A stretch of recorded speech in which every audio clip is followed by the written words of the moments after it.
Assalamualaikum warahmatullahi wabarakatuh. Pada video kali ini kita akan membahas tentang teori psikologi. Sebelum masuk ke pembahasan, kalian jangan lupa like, comment, share, and subscribe ya. Terima kasih. Apa itu teori psikologi? Menurut Ratna 2009, tujuan psikologi sastra adalah memahami aspek-aspek kejiwaan yang terkandung dalam karya sastra. Penelitian psikologi sastra dilakukan dengan dua cara. Pertama, melalui pemahaman teori-teori psikologi, kemudian diadakan analisis terhadap suatu karya. Kedua, dengan terlebih dahulu menentukan sebuah karya sastra sebagai objek penelitian. Kemudian ditentukan teori-teori psikologi yang dianggap relevan untuk melakukan analisis. Jadi, psikologi sastra adalah kajian sastra yang memandang karya sebagai aktivitas kejiwaan pengarang yang akan menggunakan cipta, rasa, dan karsa dalam berkarya. Begitu pula pembaca dalam menanggapi karya juga tidak akan lepas dari kejiwaan masing-masing. Hubungan antara karya sastra dan psikologi, yaitu karya sastra dipandang sebagai gejala psikologi yang akan menampilkan aspek-aspek kejiwaan melalui tokoh-tokoh jika kebetulan teks berupa prosa atau drama. Sementara itu, jika dalam bentuk puisi gejala psikologi akan disampaikan pada lirik-lirik dan pilihan kata yang khas. Pada video kali ini kita akan menganalisis novel 9 dari Nadira dengan menggunakan teori psikologi.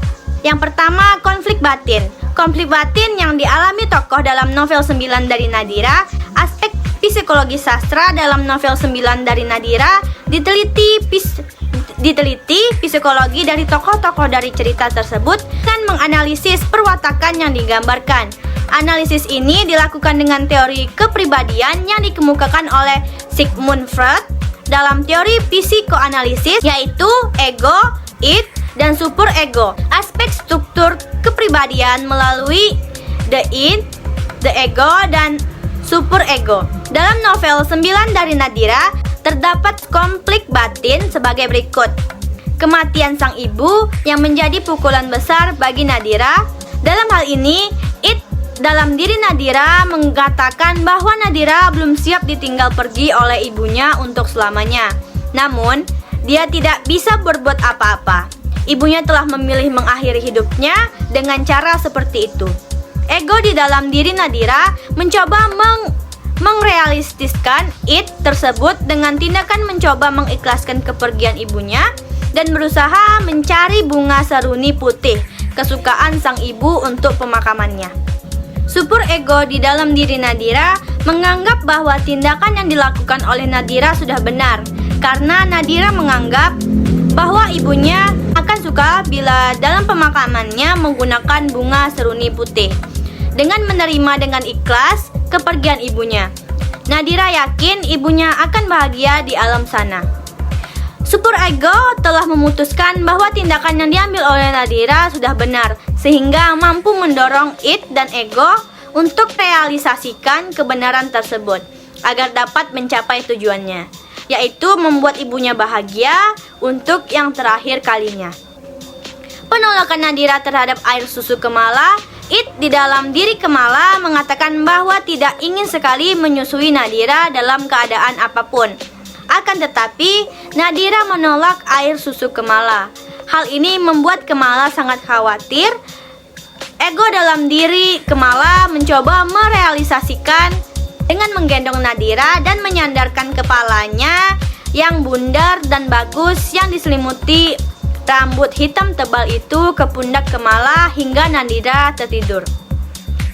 Superego dalam diri Kemala mengatakan bahwa tindakan tersebut sudah benar dengan cara menggendong Nadira.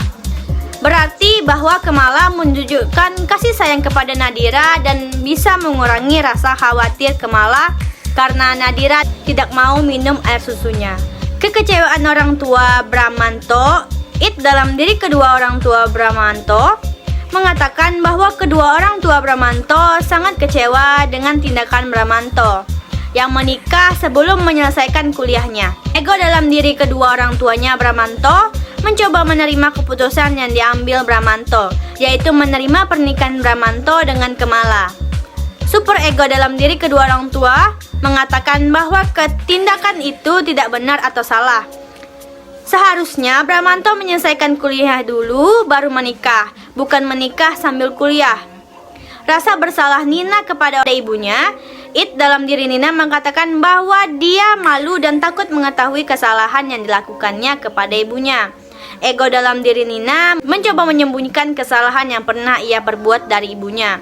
Super ego dalam diri mengatakan tindakan itu salah. Seharusnya dia meminta maaf kepada ibunya dan mengatakan kebenarannya agar Nina tidak mempunyai beban atau rasa bersalah dalam hidupnya.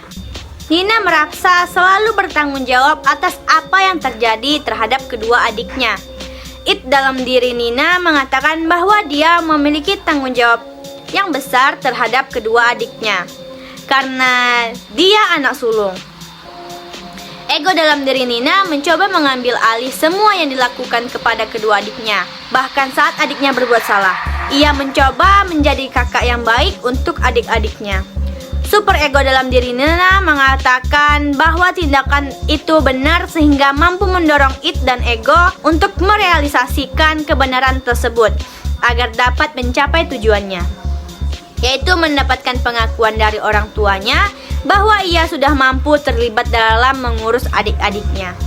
Nadira dan keluarganya Bramanto kehilangan sosok ibu. Dalam diri Nadira mengatakan bahwa dia dan keluarga sangat sedih atas sepeninggalan Kemala, ibunya. Ego dalam diri Nadira mengatakan bahwa segala sesuatu di mukanya tanpa warna. Semuanya tampak kusam dan kelabu. Super ego dalam diri Nadira mengatakan bahwa hal yang itu benar sehingga mampu mendorong dan ego untuk merealisasikannya. Sosok ibu sangatlah penting dalam keluarga, dan kepergian ibunya yang begitu tiba-tiba meninggalkan kenangan yang sulit dilupakan oleh Nadira. Nilai pendidikan karakter dalam novel 9 dari Nadira.